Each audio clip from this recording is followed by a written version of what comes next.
I flipped a coin to decide whether to text her or not. Later, she told me she did the same thing. I kept the coin in my pocket for 2 weeks before I used it. A dull, scratched quarter, nothing special, nothing fancy, just a piece of metal that felt heavier than it should have. I'd run my thumb over Washington's face every time my phone buzzed. Every time I caught myself hovering over her contact at 1 a.m. Every time I promised myself I'd move on. Funny thing about promises to yourself, they're the easiest to break and the hardest to keep. You'd think after 8 months apart, I'd have learned to stop pacing my apartment like a ghost. Or at least learned to stop imagining I'd hear her keys in the door. But I hadn't. I'd buried her toothbrush in the bathroom drawer instead of throwing it away. Her hoodie, gray, oversized, still hung from the back of my desk chair like it was waiting for her shoulders. And yet, when people asked, I lied beautifully. Yeah, I'm fine. Better off. She was toxic. I'm better. I wasn't better. I was angry. Angry at her for leaving. Angry at myself for pushing her to the edge where leaving felt like the only sane thing to do. The worst part? Some nights, the anger felt good. Righteous. Hot enough to drown the longing. But it never lasted. The longing always came back, like a tide that didn't care about my pride. So the coin stayed in my pocket. My stupid escape hatch. Heads, I text her. Tails, I let it go, at least for another month. A dumb system, really. But sometimes you need to outsource your spine to chance because your heart's a coward. It was a Thursday night when I finally did it. One of those spring evenings that smells like rain even when it's dry.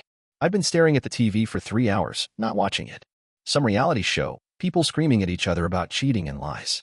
The irony was not lost on me. At some point, I looked at my phone. Her name was still there. Emily. Just Emily. No emoji. No do not answer. No angry note to myself. Just her name, like a wound that never scabbed over. I dug the coin out of my pocket and sat on the edge of the couch. My thumb pressed so hard against the ridged edge that it left an imprint on my skin. Heads, you text her. Tails, you grow up and let it go. I told myself I'd only flip once. No best of 3 nonsense. Just one, honest, final flip. I wanted to believe I was brave enough to do whatever that coin told me. Deep down, I think I knew the coin didn't matter. I flipped it anyway. It spun in the air, catching the light, a tiny silver planet deciding whether or not to ruin my night. It landed on the couch cushion. Heads. George Washington staring at me like I was an idiot, which, let's be honest, I was. I didn't even breathe. I picked up my phone and typed the dumbest text in the history of broken relationships. Hey. That's it. Just hey. The same thing I typed and deleted 100 times before. No apology. No dramatic speech. Just a spark, tossed in dry grass. My thumb hovered over send. I almost bailed. I thought, this is pathetic. She's probably forgotten you exist. She's better off. But the coin burned in my palm. The quarter I could have spent on a gumball machine or left on a bar top for a tip now had the weight of a decision I hadn't been brave enough to make myself. I hit send. The text left my phone like a prayer to a god I didn't believe in. I dropped the coin on the coffee table and sat back. I told myself she wouldn't reply. I told myself it was better that way. Clean break. No echo. No reply means she's happy, she's moved on, you're free to do the same. The lies we tell ourselves are better dressed than the truths we can't face. 10 minutes later, my phone buzzed. Her name lit up my screen. I swear my heart stopped so hard it skipped forward 5 years and came back with gray hair. I opened it. I read it once. Then again. Then out loud, like saying it could make it real. The strangest thing is, I flipped a coin today too. For me, heads meant, reply. Tails meant, delete it all. The coin sat on my table, catching the dull light of the TV. Heads. Heads for both of us. I laughed. A dry, disbelieving laugh. What were the odds? Not high, but not impossible. Sometimes the universe plays a trick just to see if you're paying attention. And I was. God help me, I was. I typed back. So, I guess we both suck at pretending we're over it. She replied, yeah, I guess we do. No punctuation. She always texted like that, like she was whispering, not writing. I could hear her voice in the gaps between the words. Soft, careful, almost apologetic. I sat there, phone in my hand, the ghost of her hoodie behind me, the coin in front of me. And for the first time in a long time, I didn't feel angry. Just tired. Tired in a way that felt like maybe I could sleep tonight without dreaming of her walking away. I didn't know what came next. Maybe nothing. Maybe too much. Maybe just enough. But at least we'd flipped the same coin, even if it wasn't the same one. I picked up the quarter again, pressed it to my lips like it could bless me, and waited for her next message. Maybe some things deserve to be decided by chance. Or maybe chance is just an excuse for what we already know we want to do. The next message from her didn't come right away. She left me there, phone in hand, heart rattling around my ribs like a marble in a tin can, wondering if her last reply was all I'd get. Maybe that was her closure. Yeah, I guess we do. Period. Or, well, in her style. No period at all. I thought about sending something else. How are you? Felt too bland, too polite for two people who used to know every inch of each other's skin and every corner of each other's cruelty. I miss you was too raw, too dramatic, and far too late. And why did we do it? Felt like a trap I'd set for myself. So, I didn't type anything. I just stared at the coin on my coffee table. Heads. Heads for me. Heads for her. A tie, if you can call it that. Maybe 5 minutes later, though it felt like a year, my phone lit up again. Do you want to talk? Really talk. No emojis, no exclamation mark, not even a question mark. Just that half-whispered challenge, dropped into my lap like a grenade with a pin half pulled. I remember saying out loud to the empty room, do I? I must have looked insane, mumbling to my own reflection in the TV screen, but I was too deep in it to care. Did I want to talk? Did I want to hear the reasons again? Did I want to hand her more of my soft parts, knowing she'd already walked away once? Or worse, did I want to tell her the things I'd never said because my pride had been too big and my courage too small? Yes. Of course, yes. I typed it before I could talk myself out of it. Yeah, really talk. She called me. Didn't even text back. Just a ring that made my heart hiccup and stutter. I almost let it ring out. Almost. But I didn't flip a coin this time. I just answered. Hey. Her voice. Small. Tired. Familiar in a way that made my chest hurt. Hey, I echoed. Because we're poets when we fight, but idiots when we try to be kind. There was a silence. Not awkward. Not quite. More like neither of us knew where to set the first stone. I almost didn't reply, she said. I could hear her shifting, like she was curled up somewhere. I pictured her on her couch, blanket over her knees, lamp on low. I'd seen that picture 1,000 times. Yeah, well, I almost didn't send it. Another silence. A gentler one. Why now, she asked. I laughed, soft and bitter. Because I'm weak. And bored. And the coins said so. She let out a breath, half laugh, half sigh. I'm glad you did. I think. You think. I don't know how I feel, she admitted. That's why I flipped the coin. I kept hovering over your name. I've been doing it for weeks. I closed my eyes. Same. It was ridiculous, wasn't it? That we'd both been living parallel stupid lives. Same coin, same hesitation, same ghost. And neither of us brave enough to just say something. I wanted to ask her, do you miss me? But I didn't. It wasn't fair. So I asked something safer. How's life? She laughed. Safe question. Yeah. It's okay, she said. Work's the same. Friends try not to say your name. My mom still asks if I've heard from you. I snorted. Your mom hated me. She didn't hate you. She hated how we hurt each other. That's fair. Another pause. I swear, these silences were thicker than the words. There was so much we'd left unsaid that now we were standing knee-deep in it, trying to wade through. Do you hate me? She asked. That one caught me off guard. Why would you ask that? Because I hate you.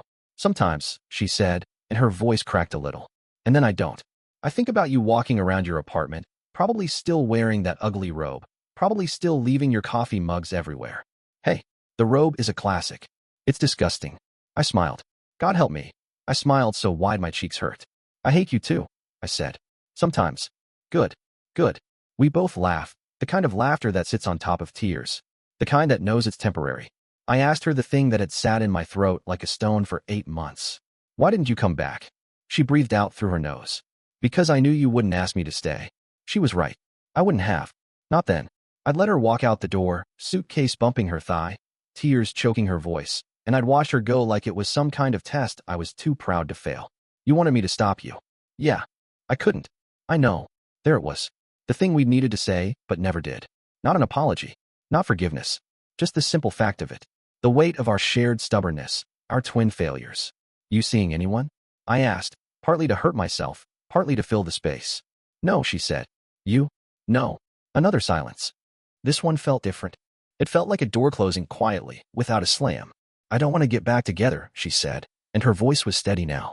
Me neither. It was true. For once, no lie. No secret hope for a midnight reunion. Just a calm certainty that we'd done enough damage and mending it would only break us again. But I'm glad we talked, she said. Me too. Same coin. Huh. Yeah. Stupid coin. She laughed. I'm gonna keep mine. Me too. We didn't say goodbye. We just drifted off. Two people, free of the words they'd swallowed for too long. Sometimes you flip a coin, thinking it'll decide your fate. But really, it just forces you to admit what you already know. And sometimes that's enough. I didn't sleep that night. Not really. I lay in bed with the phone on my chest, the coin on the nightstand, and her voice echoing in my head. It wasn't anything special, no grand declarations, no confessions of undying love. Just the soft way she'd said, I'm glad we talked. Like it was an old ache she'd finally pressed a warm hand to. Funny how you can crave someone so fiercely and then, in the end, crave the quiet they leave behind even more. At 3 in the morning, I got up and made coffee I didn't want. I stood in my kitchen, the pale glow of the refrigerator the only light, and wondered what it said about me that a quarter had more backbone than I did. I flicked the coin across the counter, watched it spin out, fall flat, tails, this time. Too late. I didn't know what to do with the feeling that sat in my chest now. It wasn't hope, but it wasn't grief either. It was like I'd been holding my breath for 8 months and had finally exhaled, only to realize I didn't know how to inhale again. Around 4, I did the thing I promised myself I'd never do. I opened our old photos. I'm not sentimental. At least that's what I tell people. But the folder on my phone told a different story, hundreds of frozen moments that used to make up a life. Her with a mouthful of toothpaste foam pretending to be a monster. Her asleep on my chest, half drooling, my arm going numb, and me smiling like an idiot.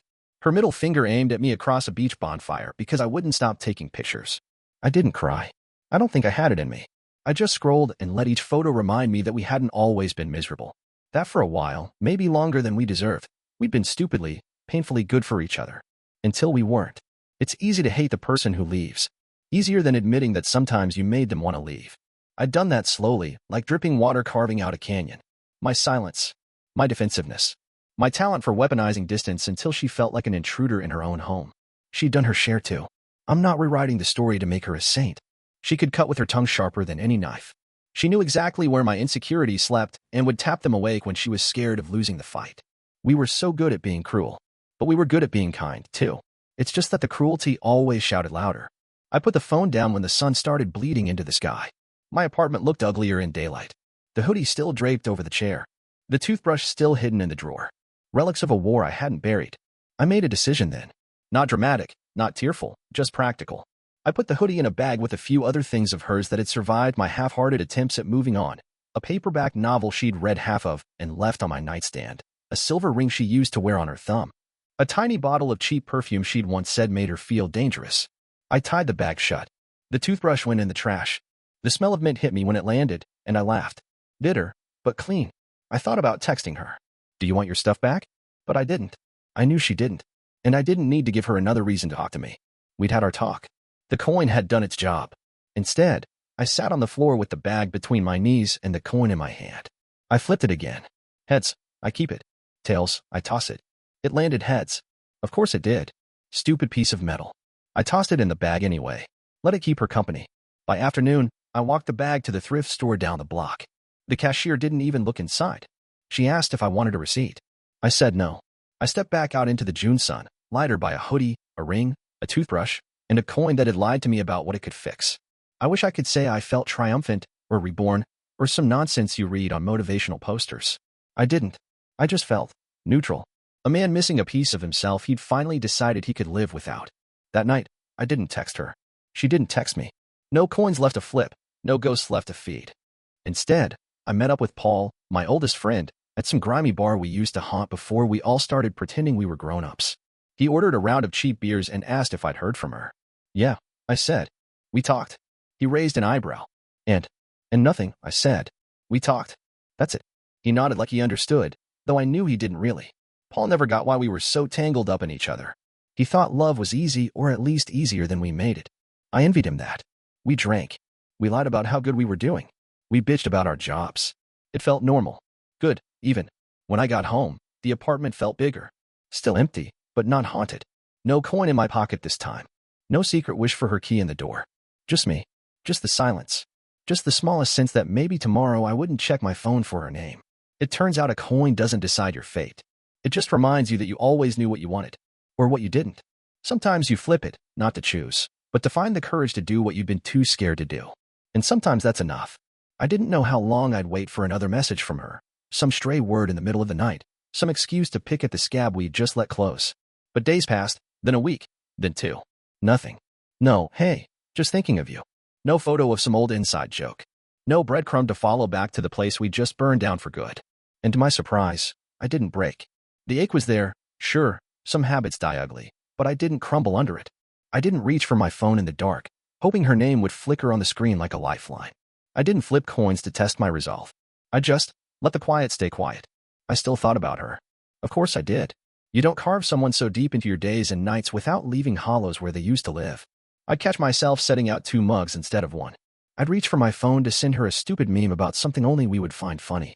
I'd lie awake sometimes, staring at the ceiling, replaying old fights, rewriting them in my head, giving myself better lines, sharper comebacks, softer apologies. The mind is a cruel playwright when you give it an empty stage.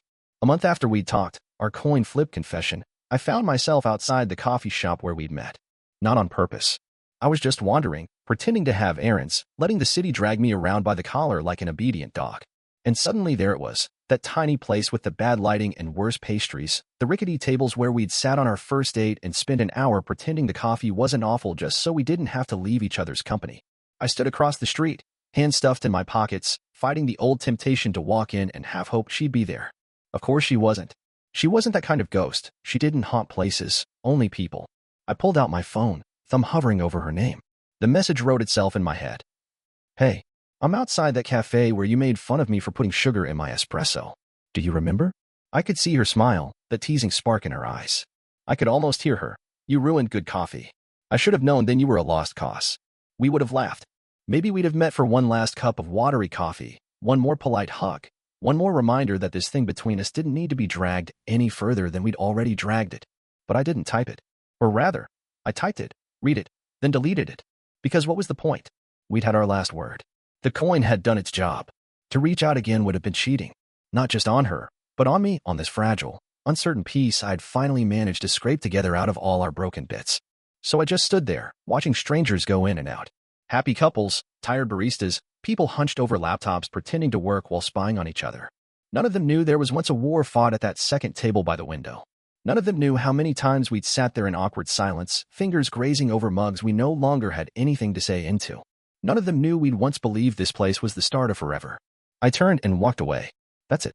No dramatic monologue. No cinematic glance over my shoulder. Just a man who finally understood that sometimes you leave ghosts where you find them. Back home that night, I let myself open our old chat one more time. Just to see it. The last line she'd written was still there, unchanged. I'm glad we talked. No punctuation. No flourish. Just that quiet mercy. I scrolled up. Hundreds of lines, some so sweet they stung, some so vicious they made my face burn with old shame. I could have deleted the whole thing. I almost did. But instead, I archived it. Not because I planned to revisit it, but because erasing it felt dishonest. We happened. Ugly and bright and real. A coin toss didn't make that go away. A week later, Paul asked me if I'd started dating again. I told him no. He rolled his eyes and said I needed to get back on the horse, like I'd fallen off some gentle pony instead of crashing a freight train straight through my own life. He meant well. They always do. I didn't tell him I wasn't ready.